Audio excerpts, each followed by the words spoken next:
Hello all, it's time to kick off my Christmas blogging with the first thing on the list I said earlier, 15 interesting things about myself. Quite a hard thing to put together just because generally people don't compliment themselves that much, and so I've been harassing my friends and Facebook and Twitter just to try and get some ideas.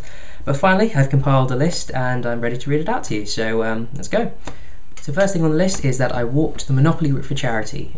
Me and two of my friends last year did this for WaterAid. We basically did every property in order, and without the stations we didn't visit in order because if we did it would have made it ridiculously long. But all in all it took us 12.5 hours of marathon walking, and we covered about 36 miles, which was really good. It was a great way to see London, which is something as a Londoner you never really do. Number 2 is that I've been on ITV and BBC1. ITV I was on the news because I went to Wembley Stadium when they were demolishing the two towers. And BBC1 I was on a show called The Big Question, I think it's that one, which is like a sort of more of a debating show, I guess, for ethical and religious issues. And on that I met Richard Dawkins, but back then I didn't actually know who Richard Dawkins was. So yeah, I actually hate him now, but that's fine, I have grounds to hate him, I've met him. Number 3 is that I have had a YouTube video, I've made a YouTube video which has been banned in Germany. It was basically a parody Apple ad I made, but I used a Savage Garden song in the background, and obviously I'm not Savage Garden, which means the Germans took offence to that. Okay, number 4, I'm hoping this is a bit more common than I think it is. I used to race paper aeroplanes when I was really young, like a little 4-year-old. I would just make paper aeroplanes and race them across my living room, see which one went the furthest, and I would have stack them in leagues. I think I had about 30 all in all. Yeah, quite embarrassing childhood, I think. Number 5 is well, in my primary school they used to do every year a big production, and it was it wasn't a little kids thing. It was basically involving the top 3 years, so it was quite grand.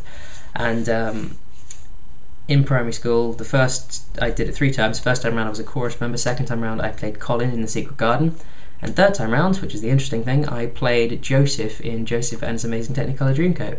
So we actually had big production. It was a musical, so all the numbers were sung and stuff, and I played the lead role, which was quite weird because I was very timid, very skinny, just generally quite shy, so it was quite pressing. But all in all, I was proud of what I did, and it's very interesting, I think. Number 6 is again in my youth, because apparently when I was a child I was quite interesting. I used to have a cockney accent. Don't know where I picked it up from. No one in my area sounded like that, but yeah, I sounded quite badly cockney. I'll see if I can get a home movie to prove it at some point. And at the same time, I have quite a strong posh London accent now, and no one where I live sounds like me. My parents or my sister don't really sound like me either, so it's a bit weird. I must pick up accents from anywhere. Number 7 is about the contents of my kitchen cupboard. I have 19 spices in there.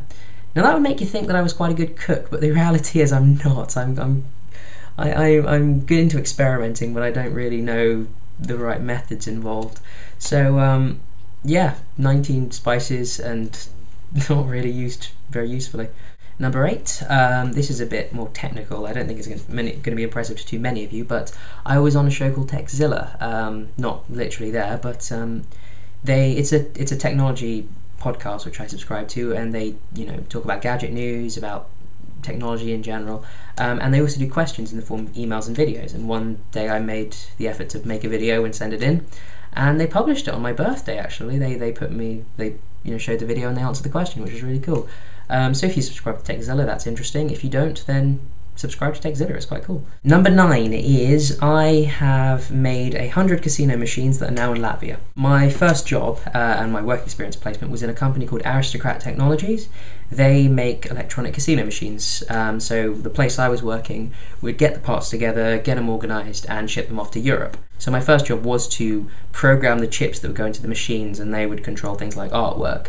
And it was quite a hefty job. It was 8 chips per machine, and I had a programmer that could do 8 of them at a time, and that took about 20 minutes in each round. And one day I got an order for 100 machines in Latvia, and back then I didn't really think Latvia could fit 100 casino machines, but I am responsible for a lot of gambling in Europe. Number 10 on the list is something that will become progressively more interesting. I've made an iPhone app. It's one that is basically near to completion.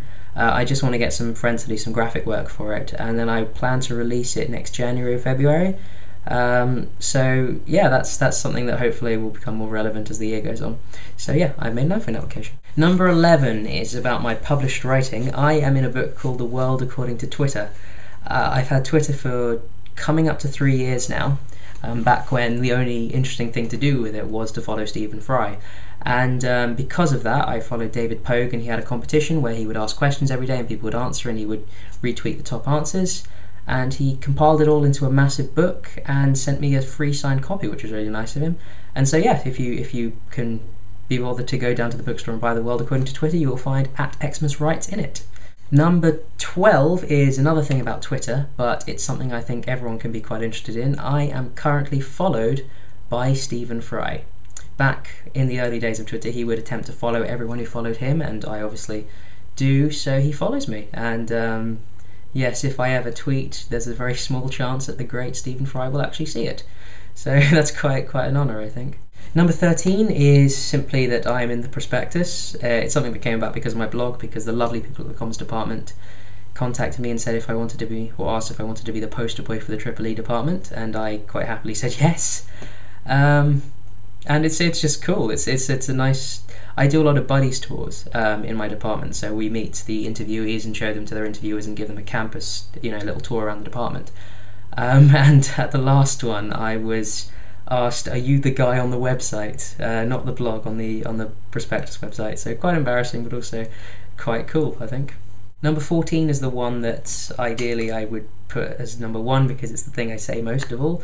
I've worked for Apple, and the interesting thing about that is there was a brief period in September when I held 2 jobs for Apple simultaneously. I was working as an intern for Apple Corporate, and I was working as an Apple campus rep for Sub TV, which is an advertising company. So currently I'm just the campus rep, not an intern anymore. And yeah, I had 2 simultaneous jobs for Apple. Very few people can boast about that, I think. And finally, something that I'm quite proud of, as well as something I find quite interesting about myself, is that when I was younger, I had a book which was a world atlas. So, flick through the pages, lots of pictures of the world. And in the front page of that book, or in the front couple of pages, they had every world flag listed in alphabetical order.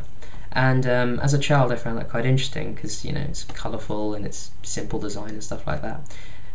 And so there was a brief period where I could basically name all the world flags, or if you told me a country, I would be able to tell you what their flag looked like.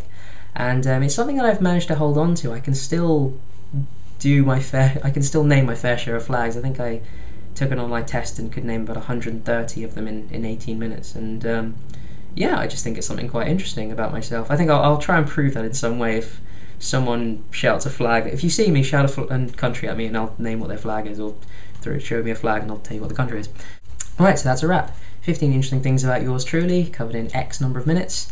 And yeah, see you again. Thanks for watching. Bye.